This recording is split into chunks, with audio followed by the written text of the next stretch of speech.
my first stride on a trail that I have helped build. Yeah, Lisa? Yeah. Cool. Because I can't. Well, Most mountain bikers are well aware that Asheville, North Carolina is one of the best riding destinations on the eastern seaboard. What some of you might not know is that two of the most famous trails in the Asheville area, Heartbreak Ridge and Katsuma, aren't actually in the town of Asheville. No, they're 25 miles east in the small town of Old Fort. Of course, we've all heard about the Pisgah National Forest with over 500,000 acres to its name.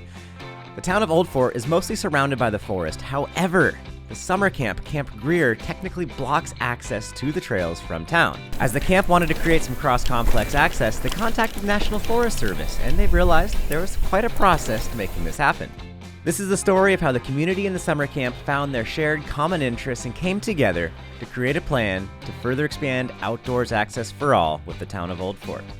Outdoors for All initiative is thinking very broadly across the outdoors for the hiker, the biker, the novice, the person who just wants to take a good walk in the afternoon, and the differently enabled. Everybody should have an opportunity to be in the outdoors if they really want to be.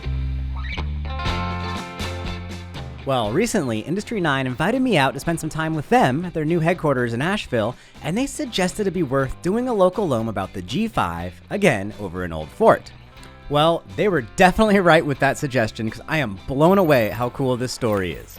Big thanks to Industry 9 for this idea and for bringing me out to North Carolina. I also want to thank my other supporters, Jensen USA, P&W Components, and Remedy Supply Co. In general, the Local Loam series is all about amazing trails built by very successful advocacy groups. This story is a little bit different because this whole process is just beginning to get off the ground. There's a full 6 different characters in this story, and they can tell the story much better than I can, so let's hear what's happening in Old Fort. So we're a nonprofit camp. G5 is a program of Camp Greer, so we're kind of like the fiscal and legal agent. The camp and the town shared a lot of similarities. 10 years ago, it's really quiet. Old Fort was kind of the place that you drove through when you were on your way to Boone or on your way to Asheville. It took me a couple years to realize that, the camp's fate is really tied to the town's fate and to the region's fate. And so we needed something that could, help attract people. Camp is beautiful, but, we needed restaurants. We needed some place to, grab a beer. We needed other businesses that people can enjoy. We need ice cream shop, just that whole economic ecosystem. When United Merchants closed their factory in downtown Old Fort in 1985, the town still hasn't quite yet recovered. The town was just flourished. We had a grocery store. We had 2 grocery stores. We had a furniture store. Everything was right there we needed. We didn't have to really go out of town to get what we needed. We always had it here in Old Fort. And then whenever the plants closed down, we lost a lot of business. So everything just went down. And one aspect of the story is that the trails are going to work in a way to help revitalize the town of Old Fort. It dawned on me, we had great trails. We had Heartbreak, we had Katsuma.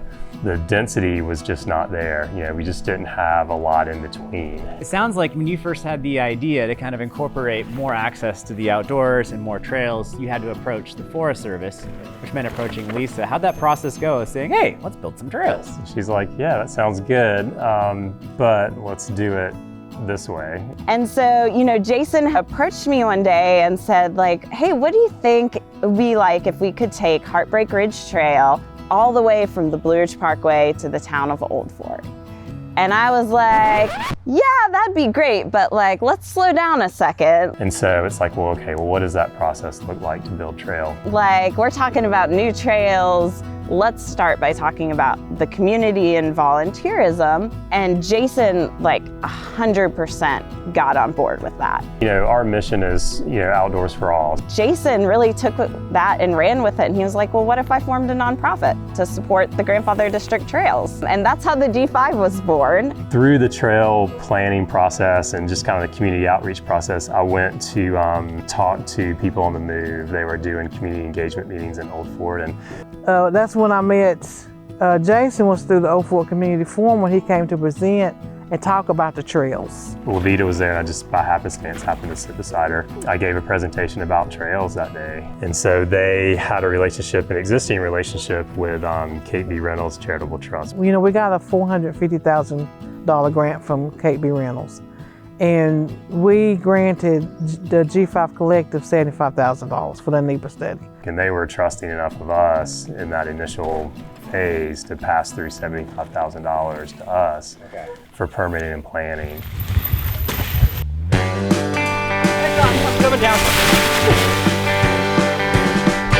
I mean, you can jump it, but you certainly shouldn't.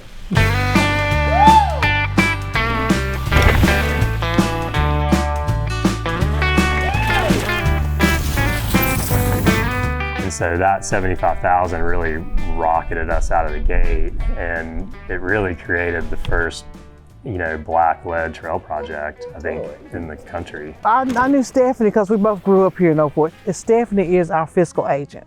We're not a nonprofit, we're just actually just a group. Eagle Market Streets actually was the fiscal sponsor for people on the move for Old Fort, who actually granted G5 the $75,000. They applied to Kate B. Reynolds, and Kate B. funded them with us as the fiscal sponsor. Like I said, I didn't realize how big this was going to get. And here you are. Yes, yes. The topic of Washington, D.C. Yeah. This was a truly community-driven effort, led by people on the move for Old Fort, especially Levita.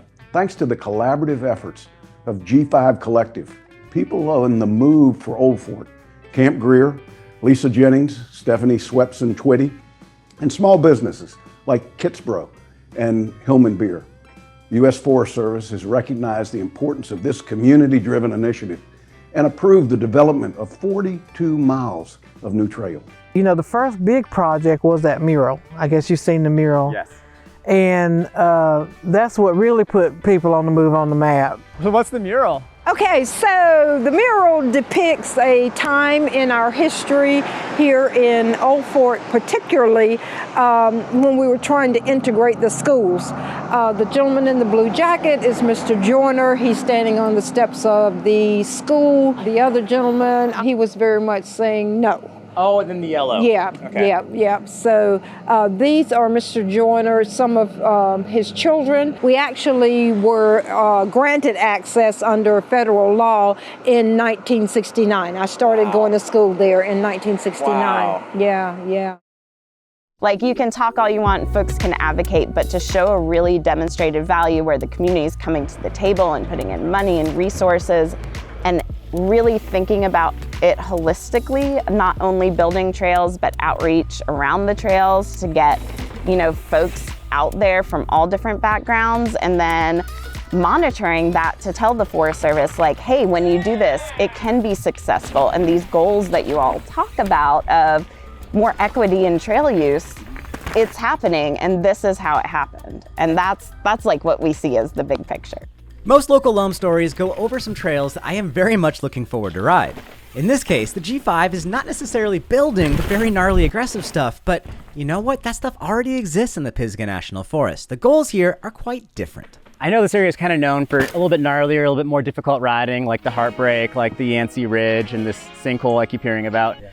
And then you guys have, right now, one of the first things you're opening is this more all ability level, more inclusive trail network. Has that been a challenge at all to say, hey, look, here's our new trail? Then you hear folks saying, why isn't it double black diamond gnarly? Yeah, every day.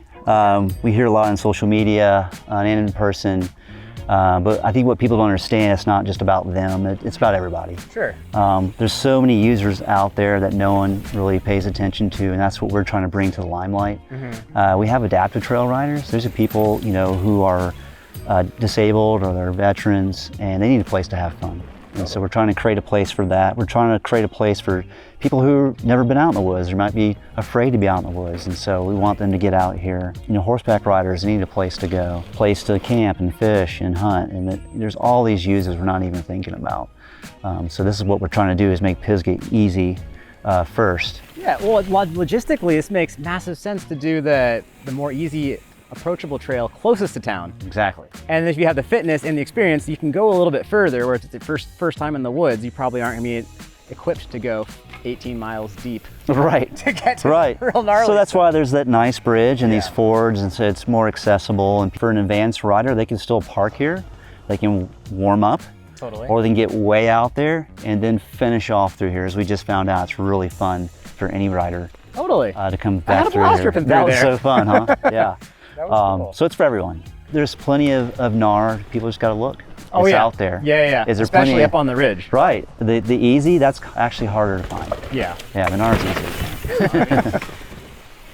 Having the trails developed will also spill into the economics of the area to improve our small businesses, to improve our housing situations and health initiatives. And so it was kind of like this confluence of perfect storms. It was like we got that grant, Kitspo announced, and right on the heels of that, Hillman announced. And so all of a sudden, everybody was like, "What's going on in Old Fort?" You know, it was like it was planned, but it, you know, The timing was right. The timing was right, you know. And so I think that story, you know, was just really cool of how a community can come together, not around bikes necessarily, but just around bettering the community and building the economic capacity. A key part of getting new trails built anywhere is having a mechanism to help maintain those trails.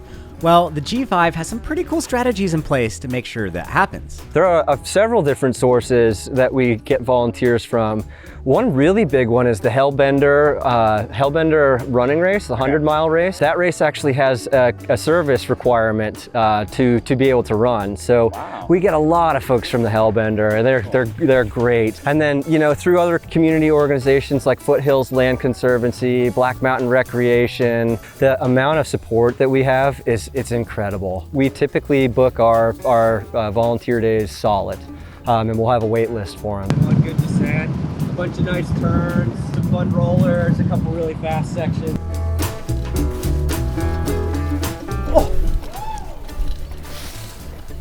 It's been overwhelming. We're getting people from Asheville, Black Mountain, Brevard. Our next goal is to basically get these volunteers to step up further and become trail crew leaders. And that's our goal, is we want to have a system of trail crew leaders throughout, whether they're hikers or bikers, someone who can actively take care of these trails.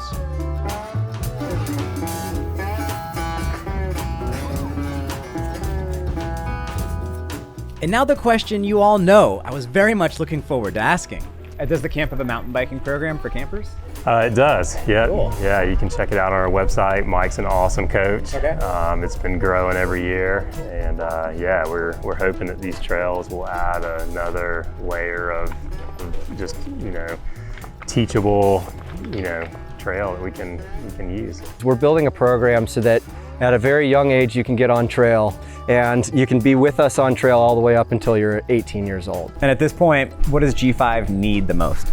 Money's oxygen, you know, to business, to a nonprofit, to what, you know, you name it. Makes me feel good because you know, actually it brings, you know, people into town, brings more revenue into the town, and so I'm excited about it. I really am. Thank you so much Oh, for thank chatting you with all. us. Thank Congratulations. you. Thank you so much. Yes, yes. Cool. Well, thank you so much for having us. I appreciate thank it. you. Yeah. Pleasure meeting. Levita, thank you so much for meeting us. Thank you. Congratulations. Oh, you're welcome. You're welcome. Yeah, thank you. Yeah, so glad to be part of this, and glad you came out here to check us out. This story is absolutely incredible, and I'm very excited to see how the G5 continues to grow. I want to give a big thanks to Industry 9 for bringing me out to North Carolina and suggesting this topic. And I also want to thank my other supporters, Jensen USA, P&W Components, and Remedy Supply Co. And finally, a huge congratulations to the G5 for opening the new Gateway Trail System. If you'd like to support the G5, I've got a link to their website down in the description just below. My name is Jeff Kendall-Weed, and this is Local Loam.